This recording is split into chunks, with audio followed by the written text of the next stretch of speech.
We will take no profit. This is not going to be a for-profit thing. We're going to build this with the best technology in the world, with the best people in the world. We're going to fund it with the best sources of nonprofit funding in the world. And we are going to build a replacement for a post-capitalist society. Hi, welcome to Coffee with Raymond. I'm Raymond, and this is my coffee. Normally, I would be doing this in the morning, but I am actually recording late, so this is not actually coffee. This is empty. It needs cleaned. I'm sorry you had to see that, but I recorded this morning. Unfortunately, I didn't work out. I didn't record properly, so I had to re-record this first section again. But so welcome to Coffee with Raymond in the evening.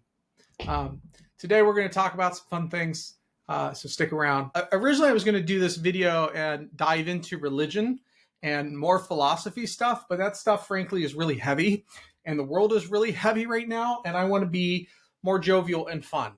So all the religion stuff we'll leave for next time, right? But I did find myself today, because I'm like calling my representatives nonstop, as you do when you're panicking about the future of your country. And I am calling them and I'm reading them quotes from the Bible. I'm like pulling out the Bible and I'm reading them quotes from the Bible. Matthew says, you cannot serve God and wealth. So if we've turned away from God and we've moved towards wealth and we've created all these billionaires and we've got all these problems in society, doesn't it follow, if you are a religious person, that maybe we should turn back to God and away from wealth, right? Like that kind of starts to make sense. Whether it's your billionaire, good billionaire, bad billionaire, I don't care. Billionaires suck, okay? Massive wealth inequality. There are rich men north of Richmond, still doing their billionaire stuff. And in fact, we have more billionaires than we've ever had before, just their hands in everything. So I am, like you, probably quite upset about this. And I think we should end billionaires. I think we should stop having and allowing billionaires to be a thing. We need to quash that wealth, right? And we need to find a way to like quash that wealth ethically. There's all these questions around ethics. What can you do to billionaires? I personally am not a big fan of, generally speaking, of hurting people, even if they are billionaires. I would love to be able to convince them to give up their wealth, right? Just voluntarily let it go. I get asked a lot from people, like, why did you create City of the Big Shoulders? Like, what was the point behind City of the Big Shoulders? So we had this great fire in Chicago, right? 1871. And then the city got to rebuilding. They just kind of dove in. All of the people with money invested. You had all of these immigrants that were came into the country, who are building, right, the future of America. All of the companies that you buy at Walmart, that you see every day, they came from Chicago. They came from New York during their golden ages. And the reason those cities had golden ages is because of the way that capitalism invested in lots of businesses and lots of social good enterprises in Chicago to rebuild the city. That's the point of the game. I based City of the Big Shoulders on Carl Sandburg's poem, Chicago. And Carl Sandburg, he wrote Lincoln's biography, Lincoln the Prairie Years. He is a phenomenal writer, one of the most quintessential American writers in history. And he was pretty capitalist, but he was also pretty socialist. Chicago talks about the rebirth of the city, but also the grit of American spirit. It talks about, people who are hard at work, laughing with white teeth, dust and grit all over their face and their mouth because they are working hard, because they believe in the ideal of the city. They believe in the ideal of their children's future. That was the promise of Chicago. And that's what Carl Sandburg was saying in that poem. There is a middle path that we must walk. If we go too far to one side, we could end up in totalitarianism, authoritarianism, dictatorships. If we veer to the other side, we end up with authoritarianism, dictatorships, and fascism. It doesn't matter, right? Which way, if we go too far to the extreme, we will fail. Capitalism is a great thing. Investing in entrepreneurs who have a vision and a drive is an amazing thing. It drives America forward. But wealth concentrated into the hands of too few people is a disastrous thing that causes immense amounts of suffering. Which is why, like last week, I announced I'm launching this nonprofit initiative, this Wonder in Code initiative. Here's the deal. If you like the idea, if you like where I'm going with this stuff, like reach out to me, leave a comment, offer to help. What if you could sign up for an app that you give your preferences? You say, like, I want to solve world hunger. I want to solve homelessness in my community locally. I want to solve drug addiction in my state. So you can specify not just the issues that you care about, but where you care about those issues and where you want that money to go. What we'll then do is we'll use an AI machine learning algorithm to match you with all of the relevant charities that are in your area, that are highly rated, that are respected and transparent, that solve the problem that you want to solve. And then we're going to challenge you to give 10% of your income every month to those people, to those organizations, those charities. And then every time you open the app, you'll be able to see metrics on the number of lives you've saved, the number of children you've given books to, the number of people you've fed, the number of people you've clothed, the number of shoes that you've put on people's feet. We're going to give that to you and make you connected, make you know that your money is going where you think it should go and helping the people you think it should help. You want to put all your money to veterans? We'll match you with all the veteran charities that you care about.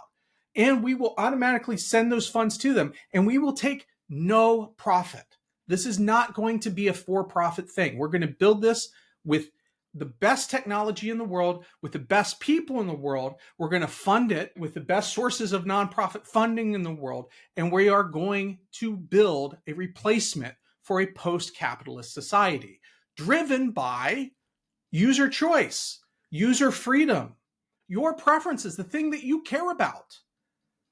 And we're going to rebuild the trust in society that comes with it. So if you want to find out more about this, the link's in the description. It's called Wonder in Code. Right now, wonderincode.com. I've already uploaded there and about the initiative. It tells you about what we're building, a strategic plan around what we're going to do, a ethics guide around how we think we're going to form this thing. And this is all within like the last couple of weeks, right? So the idea has been brewing for a little bit. We're kicking it off. I am recruiting people. Please come help me. Please tell people about it. Please help me fund this. Please give me suggestions. If you've been here, if you lead a nonprofit, reach out to me and mentor me through this process. We're going to do it. And we're not going to make money from it. We're just going to do it because it's the right thing to do. We're going to do it because it's the right thing to do. That's where we are in our society. That's what we need. This is what we're going to build. Billionaires suck. We all agree that billionaires suck. Whether it's your billionaire versus my billionaire, it's too much money. I think we can all generally agree, like, nobody needs this much money. Nobody needs this much money. So let's talk about why they won't give it up. Like, why is it, what is it about the money? Why is it the points that matter in their bank account? Do you think Elon actually cares whether he loses $100 billion in a day? I don't think he does. I think he probably feels an emotional, maybe a slightly emotional aspect to seeing that number go down, but I don't think it really affects him. He's not going to go homeless. He's not going to not be able to feed himself or his family or his children. He's not going to have to worry about losing his job or his house, right? Or his retirement or any of that stuff, right? There's no risk to him. Why do billionaires exist? Why do we allow billionaires to exist? And what is it that they really want in life? Like, what are they after? In order for us to understand this, we need to understand the Sengoku Warring States period of Japan that led to the rise of the Tokugawa clan. There is a great historical drama on Hulu right now called Shogun. What's interesting about the show in Tokugawa's rise is you'll hear them use this term of currency in the show. And that term of currency is a koku. Koku. If you look up what a koku is, you'll find out it's defined as the amount of rice needed to feed a man in a year. That's one koku. If you research why Tokugawa Ieyasu won the Sengoku Jidai and became the Emperor of Japan, one thing that researchers and historians come back to is the fact that he grew more rice than pretty much any other clan in the country. Like that family, I think it was like 5 times the amount of rice as any other family. Well, why is this important? Well, you will hear in the show that when he pays people, he pays them in koku.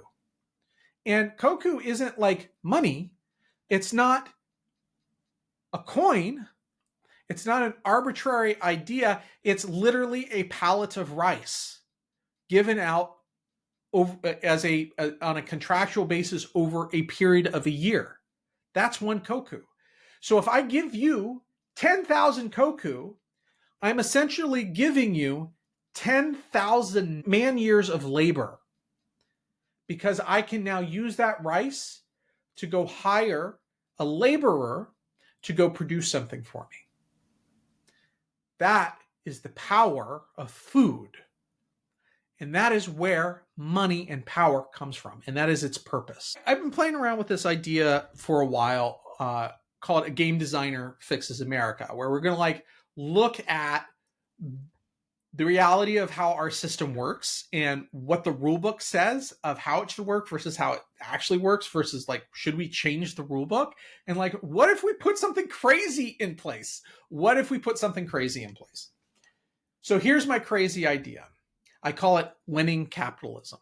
What we do, because I think we can all agree, billionaires have too much money, but we can probably also agree competition and capitalism generally good, right?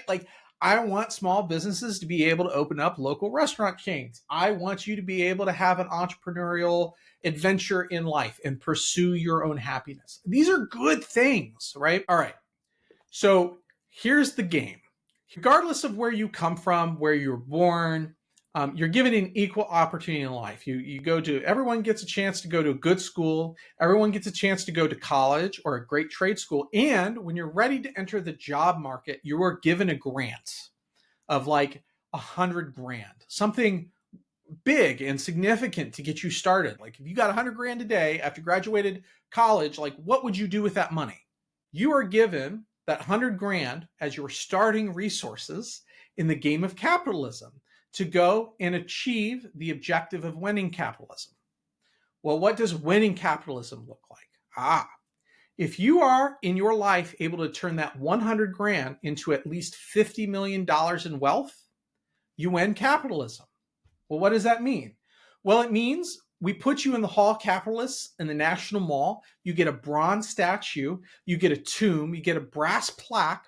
We name a school after you, a hospital wing after you. We guarantee your wealth at $50 million for the remainder of your natural life, the remainder of every single one of your children's lives, and the remainder of every single one of their children's lives, including that if they graduated college, right, they start with 50 million. They've already won capitalism because their ancestor, won it for them, right? Now, 3 generations after that, they'll have to make their way back through the game. But that's the reward. You become remembered. Your legacy is cemented, right? And people will come to the museum and the National Mall to come look at your statue and read about the contributions that you gave to society and how you won capitalism.